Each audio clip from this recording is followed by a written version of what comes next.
Hi, I'm Author Everlast, and welcome to a segment of Journey to the Kingdom of Soul, my self-published book that I've written and published. It's on Amazon. You can get it on Amazon, iBooks, Barnes& Noble, bookshop.com, and Kindle, of course. Chapter 21. Miss Linda. Miss Linda. What's wrong, Thomas? A short and stumpy woman asked the disgruntled-looking man.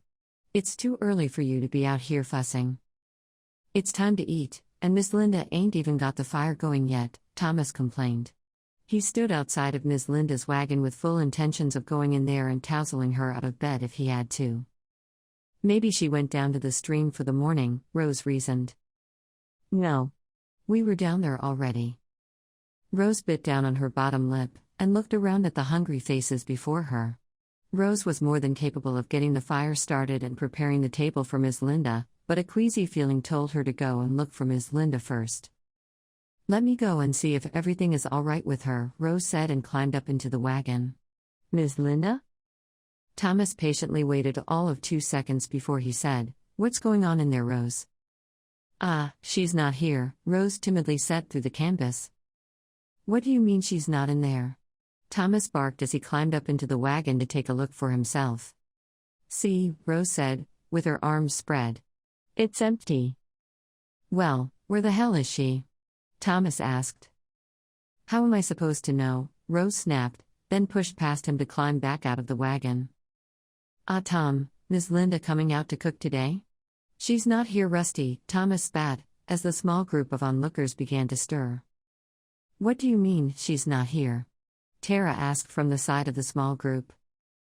I mean she's gone, nobody's seen her, and it looks like we won't be eating today either, Thomas said, clearly agitated. I'll cook. Please, come help me, Tara, Rose said, taking the other woman's hand. They made their way down to the supply wagon to gather fresh wood and flour. 2 patrolmen were making their rounds and saw the small gathering out front of Miss Linda's wagon. Let's see what that is. Oh. Here comes the patrol, Rusty said, catching the group's attention. Everybody, just stay cool, someone said, as a nervous silence hovered over them. What's going on here? Nothing. Just a normal morning around here, Thomas said, cracking his missing tooth smile. Oh yeah, the patrol soldier said, scanning the faces before him. And where's Miss Linda? He asked, looking up at the wagon. We don't know, Rusty said, staring down at a small rock he felt needed his attention more than the soldier's eyes. What do you mean, you don't know? He snapped, then snatched the canvas door open. The small group gathered behind the soldier, to take a look over his shoulder. The wagon was empty. Where is she? The patrolman partner snapped, pulling out his sword. We don't know, Rusty blurted out, clearly as scared as the rest of the group that the soldier might start swinging his weapon.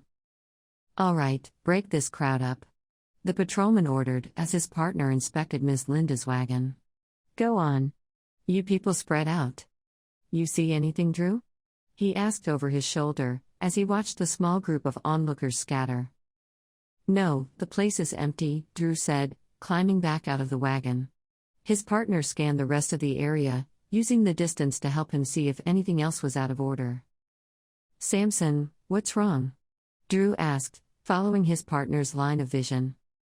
Something else is missing from this section, Samson said, as he stared at Rose and Tara, who were building a fire. You know what, where's the boy? Drew said, causing both men to make their way over to Corey's wagon. Rose watched from the corner of her eye, as she busied herself preparing the food. She knew if Corey was also missing, then that would definitely sound alarms around the camp. Drew climbed up into Corey's wagon. It's empty. Damn it. We have to inform the commander of the child's disappearance, Samson said. I think Miss Linda ran off with Corey, Rose whispered over to Tara. Good for her, the defiant Tara said, as she continued to work on the fire.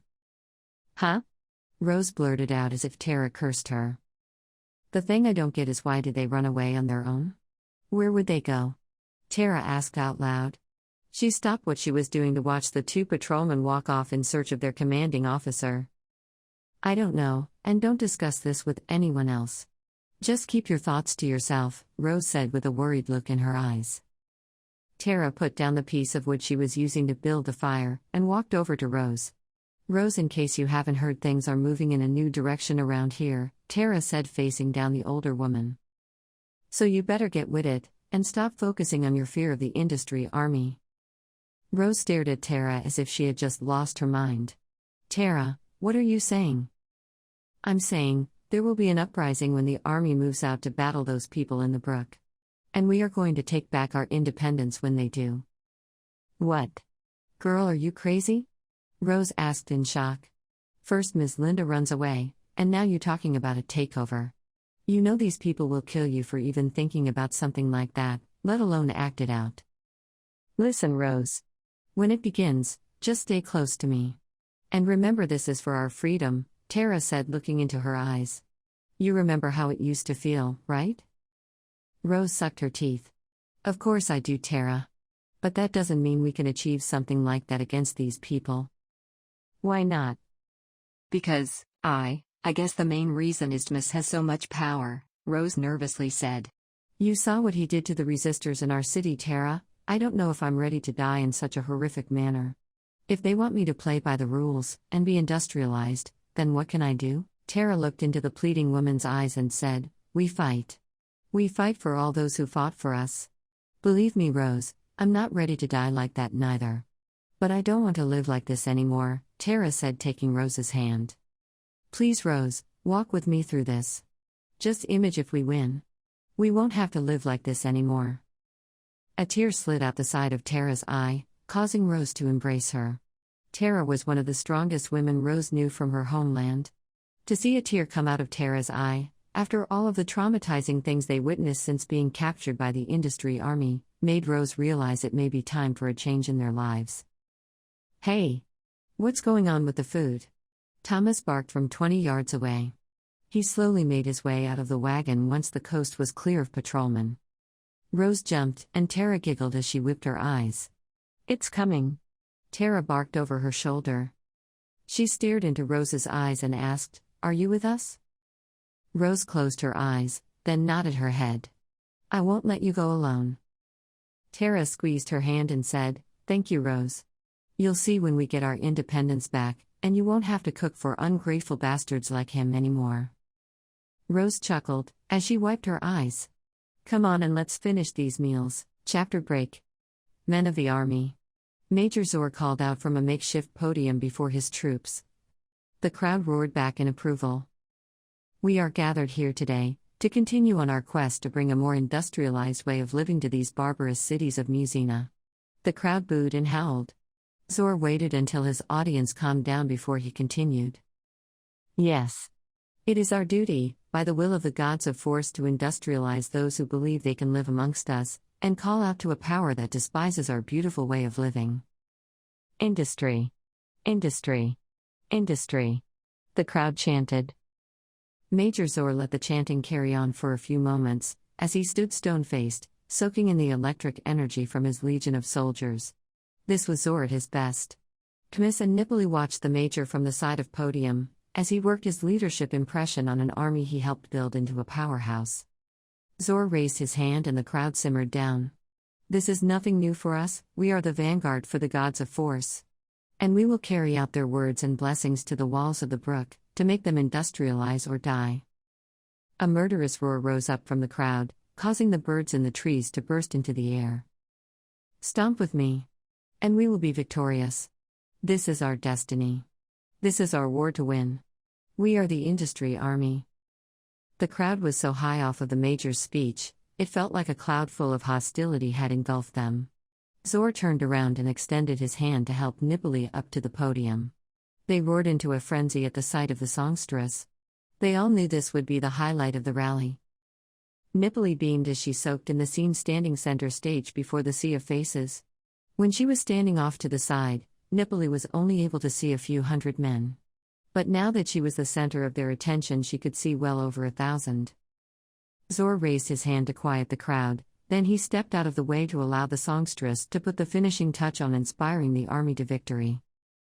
The fire of the sword, victory is our reward, army of one is our strength in this war, Industry, ooh, industry, I know you will always be there for me, fight to the end, and I'll bear the seeds, pull up the weeds, plant the flag for me. Industry, ooh, industry, shower us with the vanity, being the best is a gift. The gods of force will give you the lift, wear your armor with pride, and never submit, because the fire of the sword will win this war. I said, the power of the sword will bring us the rewards.